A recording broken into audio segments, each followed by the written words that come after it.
वैसे भी तो यहाँ शिक्षा का मामला बहुत ही बेकार हो गया था। अब ये लॉकडाउन के 2 साल ने तो पूरा का पूरा हटा दिया। लोग बच्चों की मानसिकता में ये बदलाव हमने देखे, बिल्कुल नज़र आए कि पढ़ के क्या होने वाला है।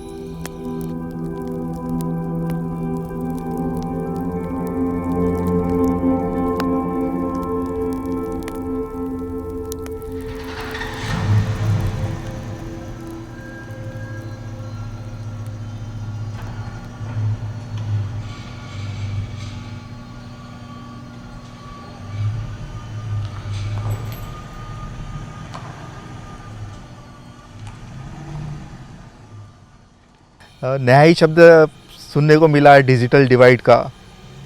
और नहीं, तुलना ही नहीं हो सकती। मतलब जिस डिजिटलाइजेशन की बात हो रही थी, जिस बहुत ही आधुनिक तरह के एजुकेशन की बात हो रही थी, वो तो बड़ा मुश्किल मामला है। हमने एक सर्वे किया क्योंकि हमारा भी एकेडमिक सपोर्ट की जो क्लासेस चल रहे थे वो सब बंद हो गए थे, वो हम नहीं कर पा रहे थे। किस तरह से बच्चों तक के पहुँचेंगे, हम भी वो सोच रहे थे। इसलिए एक सर्वे करवाया कि कितने लोगों के पास में मोबाइल है, फिर सादा मोबाइल है या फिर एंड्रॉयड मोबाइल है, कितने बच्चों को एक्सेस है। तो उसमें हमने पाया कि मुश्किल से मतलब 5% भी नहीं निकला हमारा आंकड़ा कि बच्चों को एक्सेस है, मतलब उनका खुद का मोबाइल ऐसा नहीं है, एक्सेस है। हमने तो वो प्राय ही छोड़ दिया कि नहीं, ये हो ही नहीं सकता। मतलब मोबाइल के उपयोग से कुछ पढ़ाना अगर हो सकता है, ऐसा तो संभव ही नहीं है। ऐसा करके हो गया था। कोरोना काळामध्ये, लॉकडाऊनमध्ये शिक्षणाच्या बाबतीत खूप समस्या निर्माण झालेल्या होत्या असं माझ्या लक्षात आलं। आणि आम्ही प्रथम प्रयत्न केला की ऑनलाईन शिक्षण ह्या प्रवाहामध्ये आम्ही जाण्याचा प्रयत्न केला, परंतु त्यामध्ये बऱ्याच पालकांकडे आणि मुलांकडे मोबाईल नाही। मोबाईल आहे तर त्याच्यामध्ये रिचार्जला पैसे नाही, आणि काही लोकांनी केलं तर त्या गावामध्ये ग्रामीण असल्यामुळे तिथे नेटवर्कचा प्रॉब्लेम। तर ह्या सगळ्यामुळे काय झालं की ज्या पद्धतीने आम्ही त्या ऑनलाईनमध्ये मुलांना शिक्षण घर बसल्या द्यायचं ते देणं आम्हाला खूप कठीण झालं। तर आमच्यासाठी त्यावेळेस सर्वात महत्त्वाची गोष्ट होती की मोबाईल, डिजिटल मोबाईल। आम्ही प्रयत्न केला की किती विद्यार्थ्यांकडे मोबाईल आहे, तर ते छोटे मोबाईल विद्यार्थ्यांकडे होते। काही 4-5च पालक असे होते की ज्यांच्याकडे मोठा मोबाईल होता, डिजिटल मोबाईल, अँड्रॉइड मोबाईल। तर आम्ही विद्यार्थ्यांचे ग्रुप तयार केले, शाळेचा ग्रुप तयार केला आणि प्रयत्न केला की विद्यार्थ्यापर्यंत रोजचा अभ्यास कसा जाईल किंवा ज्ञानाची देवाणघेवाण कशी होईल, त्यासाठी आम्ही प्रयत्न केले। परंतु ते आमचे प्रयत्न कमी पडत होते, कारण विद्यार्थ्यांजवळ अँड्रॉइड मोबाईल नव्हते, फक्त 4 ते 5च पालकांजवळ होते। तर मग आम्ही सांगत होतो की बाकीच्या विद्यार्थ्यांना तुम्ही सोबत घ्या, सायंकाळच्या वेळेस तुम्ही सर्व विद्यार्थी एकत्र या घरी त्या घरी ज्यांच्याकडे मोठा मोबाईल आहे। परंतु तरीही सांगायचं म्हणजे या लॉकडाऊनच्या काळामध्ये विद्यार्थ्यांच्या अभ्यासावर, त्यांच्या ज्ञानार्जनावर खूप परिणाम झाला।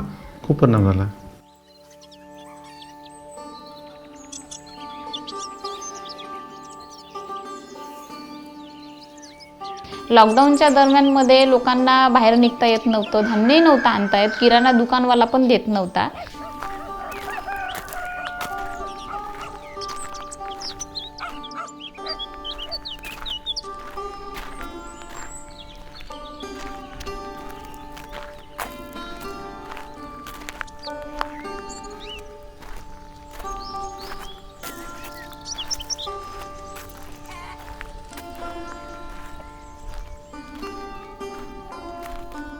आता लॉकडाऊनमध्ये असं झालं की पैसा येत नव्हता, बाहेर ठिकाणी कुठं जाऊ शकत नव्हतं, मजुऱ्या नव्हत्या, लोक कामाला लावत नव्हते। त्याच्यामुळे मग असं झालं की आता कसं करणार। त्यांच्याकडे जेवढे पैसे होते तेवढे त्यांनी बँकेतून आणू आपण जे काही लागतं तेवढं। पण जर लगातार तुम्हाला 3 महिने जर घरीच राहायचं असेल तर हातावर आणणं, पानावर खाणं आपल्याला असते। आपल्या 100 रुपयामध्ये एक दिवस चालत नाही। आणि आपण जर अशा पद्धतीचे, कोणीच आपल्याकडे श्रीमंत नसल्यामुळे आपल्याला कामाला जाणं गरजेचं होतं। ज्यावेळेस काम लागलं ना त्यावेळेस मग एक व्यक्ती न जाता सरळ 2 व्यक्ती गेले। म्हणजे कुठंतरी ते भर काढून म्हणजे जेवढं आपलं गेलं वाया तेवढं कुठंतरी भर काढायचं होतं. तर आई तर जातच होती, आईबरोबर हे पण जात होते. आणि जेव्हा काम लागलं तेव्हा 2 टाईमचं काम चालू झालं, म्हणजे सकाळी पण आणि दुपारी पण. कारण ऑनलाईन क्लासेस नाही, मोबाईल नाही, शिकू शकत नाही, मग करणार काय. आणि त्याच वेळेस असं एक वातावरण आमच्याकडे झालं होतं की चोरीचं वातावरण निर्माण झालं होतं की चोर येतात, चोऱ्या करून जातात. पवनूरमध्ये एक प्रकरण झालं होतं की एका मुलीवर बलात्कार झाला बा म्हणून. तर म्हणजे मुलींच्या ज्या आया आहे बा, तर घरी कोणीच राहत नाही ना. त्यावेळेस असं झालं की सगळे मग शेतामध्ये जातात, तर मग आपल्या पोरी घरी कशाला ठेवायच्या, आपण सोबत न्यायचं.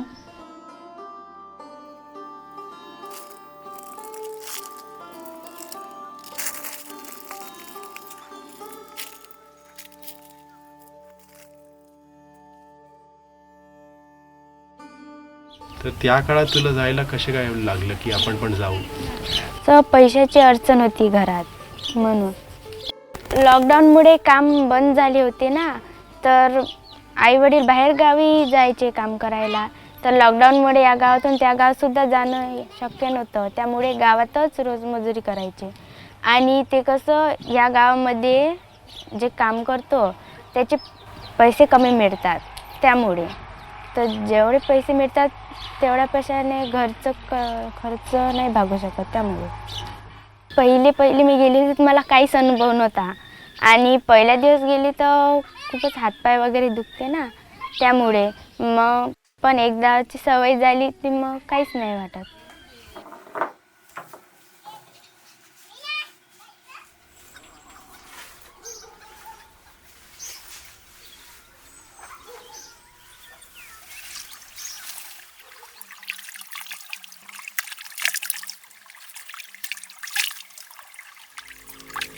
कामच नव्हते ना, किती महिने?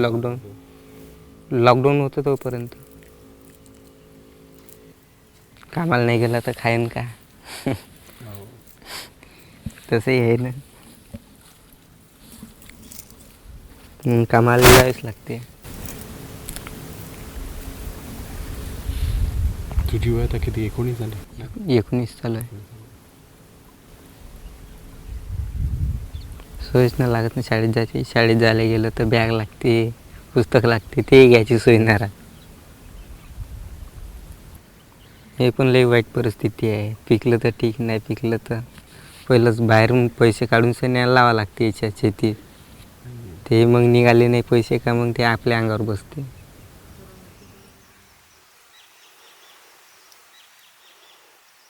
एक गांव में उदाहरण के तौर पे एक गांव में अगर 15 बच्चे जा रहे होंगे, वो भी 15 से 18 साल की उम्र के, तो लॉकडाउन के दरमियान जो 2 साल में जो मजदूरी बढ़ी, उसके जो 15 बच्चे जा रहे थे अब 70 बच्चे जा रहे थे.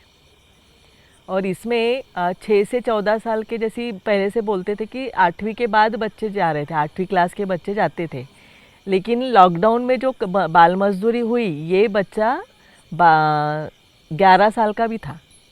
मतलब 5वीं क्लास का जो बच्चा था वो भी खाद देने के लिए, फुली लगाने के लिए खेत में जा रहा था. मैंने तो एक खेत में 4थी क्लास की भी लड़की देखी है जो अपने माँ के साथ वहाँ आई थी. तो खेत वाले ने उसको कहा था कि माँ को जैसे 100 रुपये दे रहा है तो वो उसको 50 रुपये देगा. तो ये प्रमाण उस समय बहुत ज़्यादा बढ़ा था, जो मुझे लगता है कि वो आज भी कायम है. उसमें से कुछ जो बच्चे हैं वो तो जो 2 साल में लॉकडाउन हुआ उसमें जो पढ़ाई बंद हुई, और जो बच्चे कमाई कर रहे थे उनको जो कमाई का महत्व लगा, पढ़ाई का महत्व नहीं लगा, उन्होंने बाल मजदूरी ही पकड़ी, पढ़ाई छोड़ दी.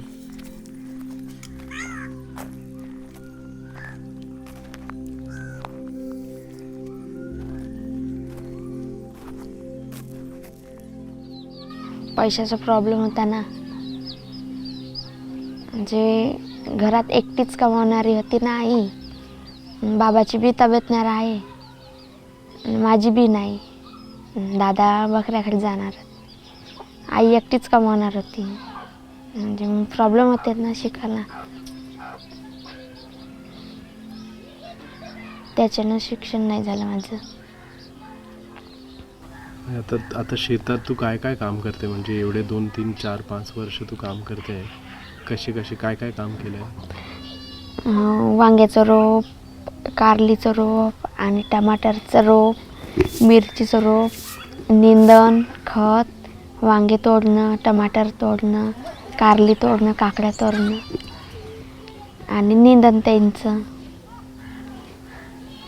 किती तास? 7 वाजेपर्यंत का? 7 वाजतापासून तर 2 वाजेपर्यंत. 2 पर्यंत. अच्छा. सकाळी 7ला जाते तू? हा. दिवसभर उभं राहतात ना आणि मग पन्न्या भरावं लागतात, त्याच्यामुळे ते हात दुखतात. असं जास्तीच म्हणजे काम झालं की मग त्रास जास्ती होतात मला, म्हणजे करूशा नाही लागत. झोपूशासाठी म्हणजे असं गलंग झाल्यासारखं लागते आणि उलट्या हाती लागतात त्याच्यात. खूप काम झालं की का? हा. थरथरी सुट्टी पूर्ण अंगाला. पण तुला वाटतं आता तुला चान्स भेटतील परत शिक्षणाला जायला, परत स्कूलमध्ये जायचं? हा, विचार तर खूप होता. पण तुला चान्स भेटला की तू जाणार का परत? हा, माझी इच्छा तर होत आहे. आईला आणि दादाला पण म्हटलं, दादा नाही म्हणतात, पाहू आपण, जर पैसे जर एकट्ठा झाले तर शिकवू तुला. पण पैसा एकट्ठा होत नाही आहे, त्याच्यामुळं कामालाच जावं लागतं.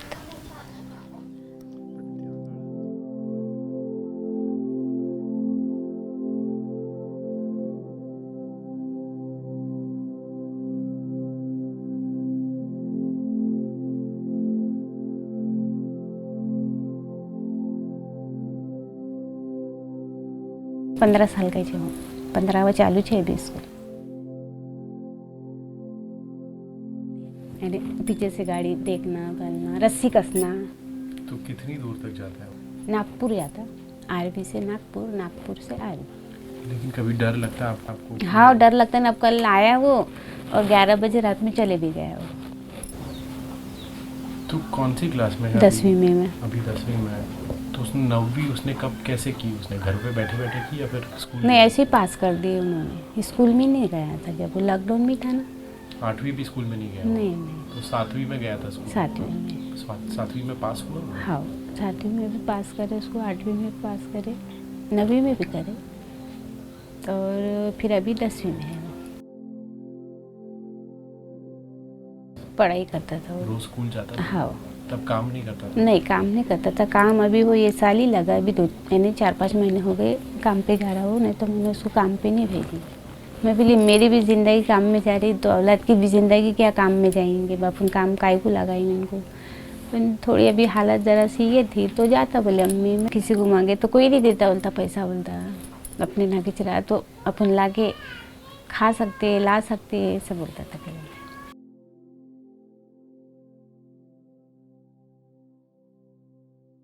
इससे पहले जैसे बता रहा था कि लॉकडाउन ने हर चीज़ को बढ़ावा दिया, बाल मजदूरी को हो चाहे बाल विवाह को, हर चीज़ को बढ़ाया है. तो उसी तरह का है कि बाल विवाह तो पहले से हो रहे थे ना, लेकिन लॉकडाउन ने वो और एक उसमें कंपोनेंट जोड़ दिया कि अरे यार ज़्यादा मेहमान नहीं बुलाने पड़ेंगे, सस्ते में निपटता है. तो कल करने का है तो आज कर लो.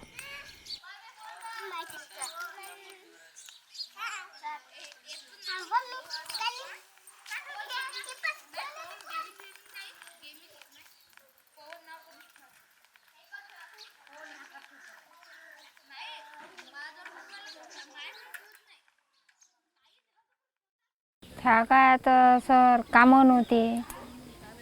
कामं आम्ही नसल्याशिवाय आम्ही दुसऱ्याला विचारायला जाऊ का आहे का कामं, आम्हाला कामाला लावा. आमची परिस्थिती फार गंभीर आहे, आम्हाला खा प्यायला काही नाही.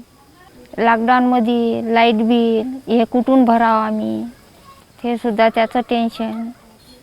मग आम्ही कामं धंदे पाहायचे, एक टाईमाचं करून ठेवायचे.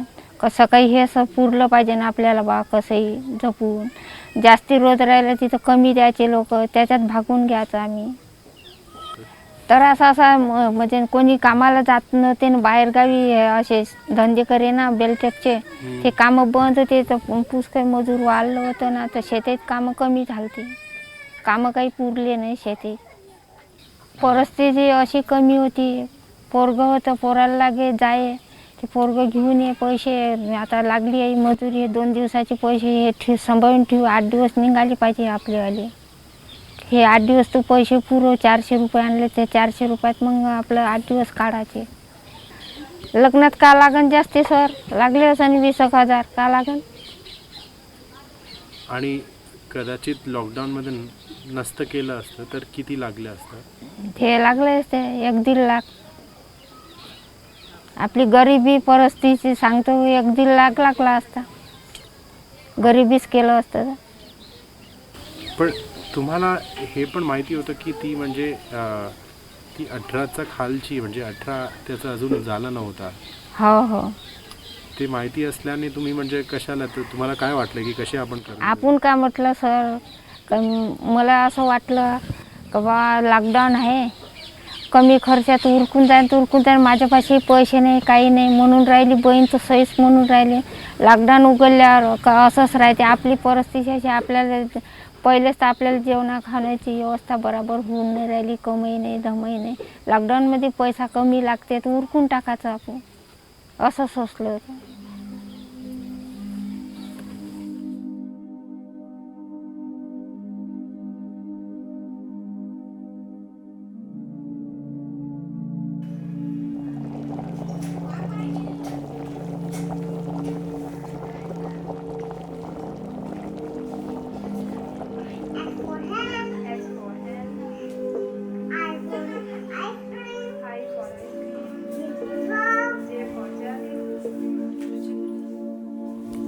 मैंने तो बोला था मेरे को शादी नहीं करना है, पढ़ाई करना है, पर घर वाले ज़बरदस्ती कर रहे थे, नहीं बोला था। मेरे ना करने मतलब अभी एज भी नहीं हुई थी और आगे पढ़ाई भी करनी थी, पहले अपना एजुकेशन देखना था, बाद में देखेंगे शादी वादी का। नहीं, ऐसे तो बहुत बार कहना पड़ा नहीं करना है, नहीं करना, पर एक बार रिश्ता आया तो फिर वो आते रहते रिश्ते, अच्छा लड़का है वगैरह, शादी कर देनी चाहिए। फिर कुछ लोग बोलते थे नहीं अभी पढ़ाई पे ध्यान दो, अभी उम्र नहीं है, एजुकेशन पे ध्यान दो अपने। तो आपके हिसाब से कब शादी करनी चाहिए आपको? मेरे हिसाब से पूरी पढ़ाई करनी और अपने लाइफ सेटल वगैरह करने के बाद, अच्छा एजुकेशन लेने के बाद तब करनी चाहिए। तो ये सब माहौल में जब तहसीन की शादी की बात निकली तो आप लोगों के मन में क्या था कि ये क्यों करना ज़रूरी है? उस समय आपको क्या लगा कि ये क्यों करना चाहिए? नहीं सर, वो हमारे रिश्तों में थे और हमारी बहन फोर्स चचेरी बहन थी, बहुत फोर्स कर रही थी। लड़का अच्छा था ना, अच्छा था और वो इंजीनियर था लड़का, और बोले तेरी एक लड़की अच्छी रहेंगी, तो इसलिए फोर्स कर रही थी। तो हमने भी सोचना लॉकडाउन भी है और क्या ऐसा सुनते लड़कियों का तो कर देना भाई, नहीं बोल दिया उनको। बाकी गांव में भी ऐसे बहुत हुए थे शादी मतलब उस समय छोटी बच्ची? हाँ हाँ हुई है ना, बहुत सारी हुई है। और आसपास भी इस एरिया में हुई क्या? हाँ, एरिया में फुकली भादौड़ वगैरह में शादी हुई, अजनगांव वगैरह, हमारे भी गाँव में हुई है।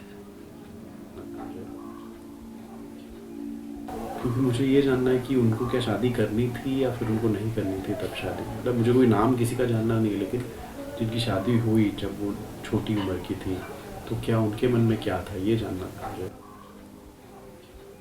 उनके मन में जब वो 18 साल के कंप्लीट ही नहीं हुए तो उनको शादी नहीं करनी होगी, उनको पढ़ाई करनी होगी, बट घर वाले कर दे रहे होंगे तो उसमें कुछ बोल नहीं सकते होंगे।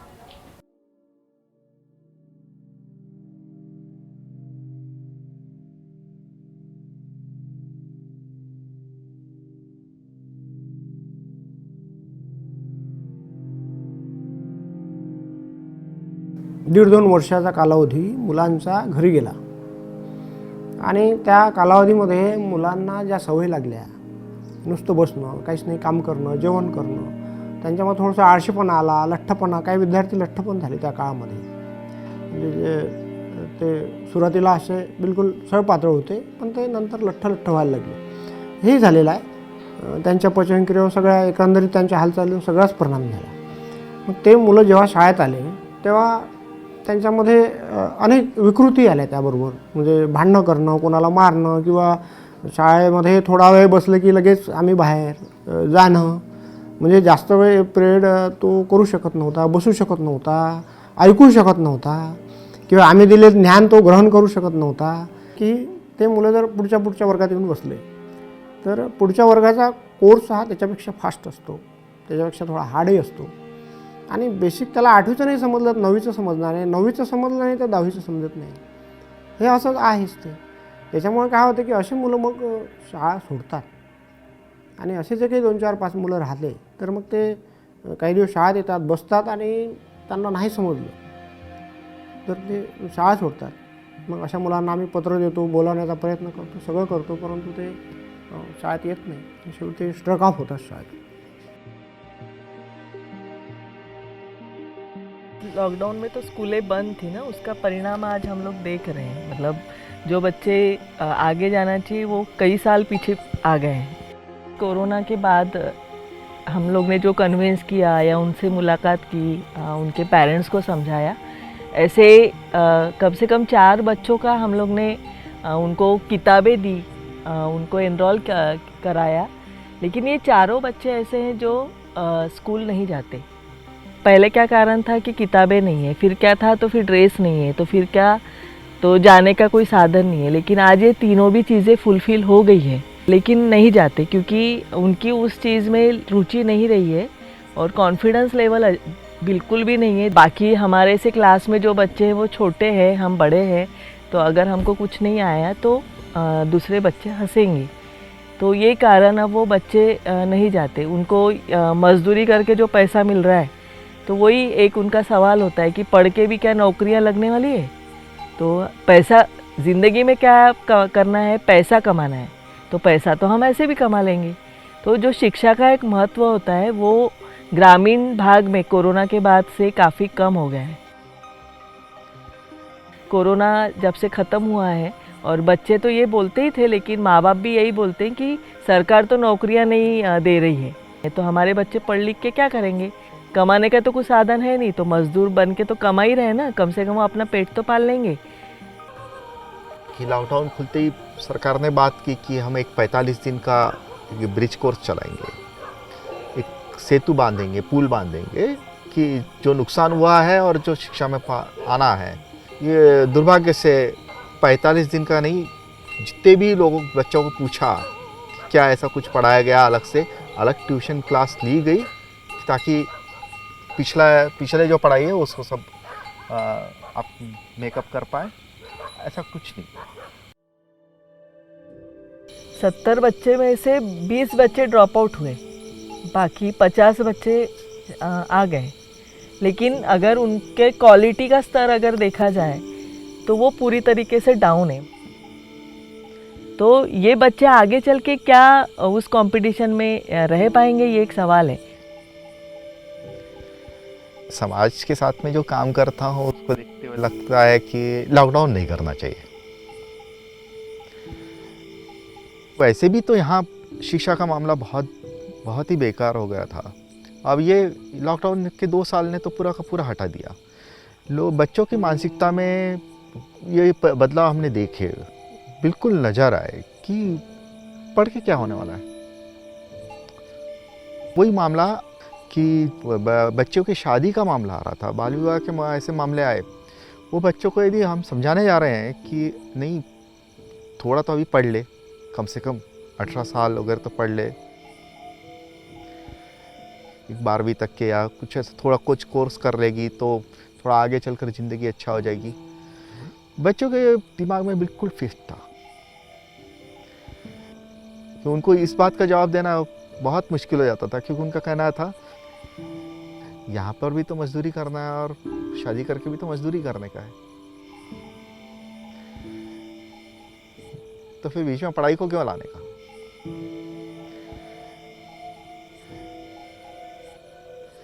अब इसका तुरंत जवाब देना, वो बच्चों से उस तरह से बात करना बड़ा मुश्किल मामला है. कि हाँ लॉकडाउन ने ये ला दिया था कि नहीं ज़िंदगी मतलब मजदूरी.